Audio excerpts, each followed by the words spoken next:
one of these, or just a little testers. And so you've come to the right place, click the right button to get some laughter and have fun. So my name is Jia En, and I am a guru on food and waste and labors. And yes, this means that I'm very food obsessed, despite my tiny size. It doesn't look like I eat very much, so my housemate never suspects it's me who eats the last slice of pizza in the fridge. Chocolate chip cookies today. I am doing a PhD at the University of Adelaide on South Australia's dairy industry, mostly because I'm obsessed with cheese. And so now I get paid, well, paid very little, to eat cheese. But think what you will with my research. Like I get paid to eat cheese. Like how envious are all of you?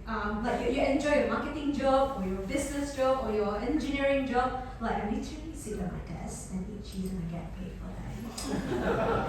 I'm sorry, but I win. I win the best job category. Unless you're lactose intolerant.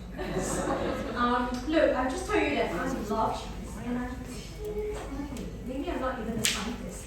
Maybe I'm 100 miles just up in that quick. Still cheese. And now, in case you didn't catch it, my name is Jia En. And to pronounce this correctly, you just need to do your best Bogan accent, where you add the Y, the letter Y, to the word jar. So jar. And then, that's right. And then you say the word earn in earning money, but without the R. So earn. Jar and important to making the labels correct. So when I got to Australia a few years ago, I told people that I'm from Malaysia, and they look at me blankly. Like I've lived in Malaysia, it's like the Tasmania of Australia. Everyone has heard of it, but no one really goes. So the labels in Australia are confusing, right? They all say different things. Sometimes cheese and milk has the expiry use by date. Sometimes it has the best before date. Manufacturers label all sorts of different ways. That's why on the market you would see one dairy dessert has this. Highlighted in yellow is the storage instruction. In this case it says keep refrigerated below 4 degrees Celsius. Another dairy dessert has that, which says keep refrigerated between 1 degree Celsius and 5 degrees Celsius. Another dairy product has that, which says keep refrigerated, blah blah blah, once open, blah blah blah, blah blah blah, blah and blah. Or another has that.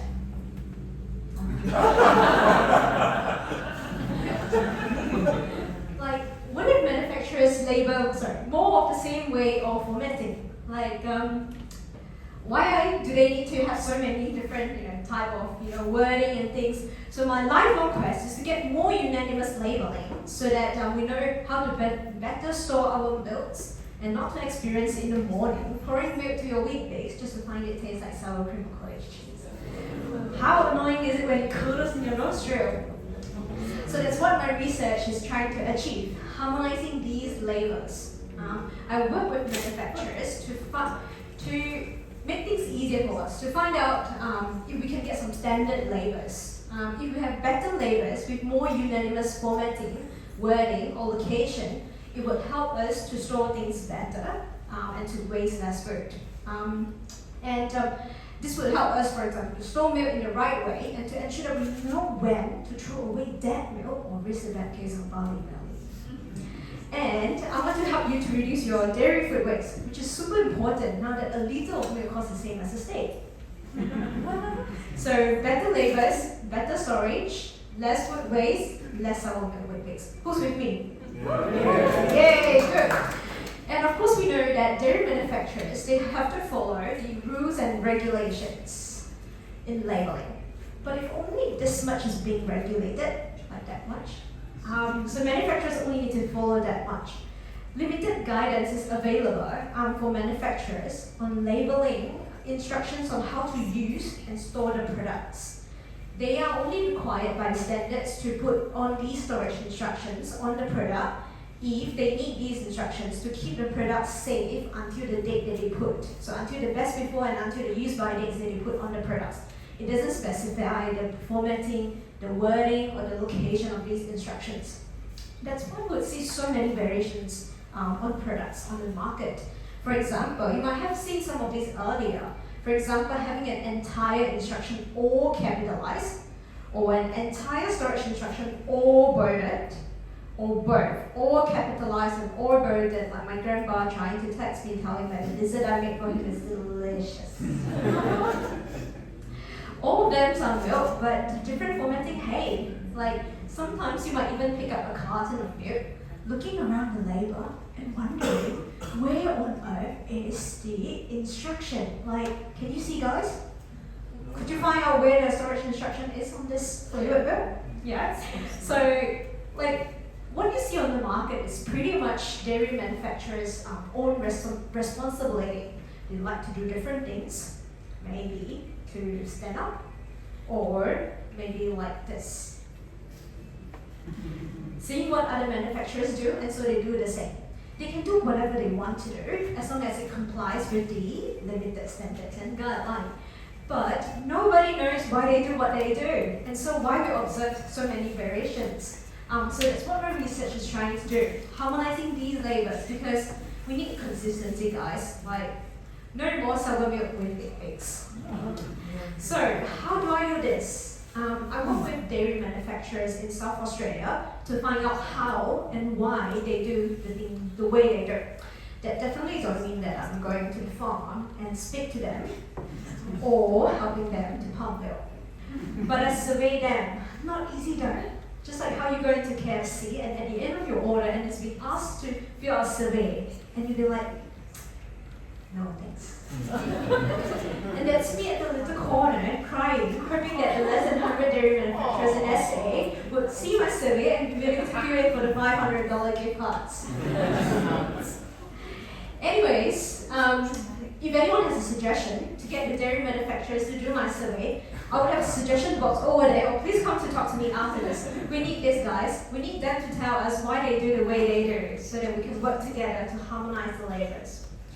Anyways, little did you know, the way things are as it is may be due to the limitation of printing equipment, or the creativity or marketing team, or just maybe this again.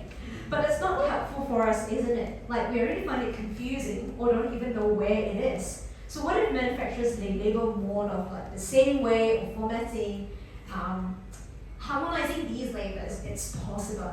A bit like the Peel Allergen, which stands for Plain English Allergen Labeling, which is an initiative done for allergens, which mandate like the formatting and the wording of allergens being put on packaged products. So for example, in this case, you can see like milk being put in the, not only in the ingredient list, but also separately as this allergen statement and bolded with specific wording. So people with allergenic issue, guys, you would know that it's so much easier to identify allergens in products now than a decade ago. So if we have more harmonious labeling for storage instruction and date, a bit like these ones here, it would help us as consumers to understand, to find those instructions easier and to use them better. So storing those dairy products better and less dairy food waste. Yeah. So I hope I've communicated to you clearly that how troublesome these inconsistent labels are. I know for myself that I want to drink my milk fresh, storing it properly so that it won't go sour in the time period it says. Nobody wants to eat off dairy products. So this research is important. So lactose intolerant people, maybe you're not on board, but for all of you who eat dairy products, I'm here, the 100 mice in the lab coat, to save the world so that there's no more drinking sour milk with bags. And I'll continue to work with dairy manufacturers, not in the farm or pumping their drum, but continue to work with them to harmonize their labels on dairy products so that we can store them better and less food waste. But if you're the person who store your dairy products underneath your car, I can't save you. Thanks everyone for listening today, and I hope you learned something.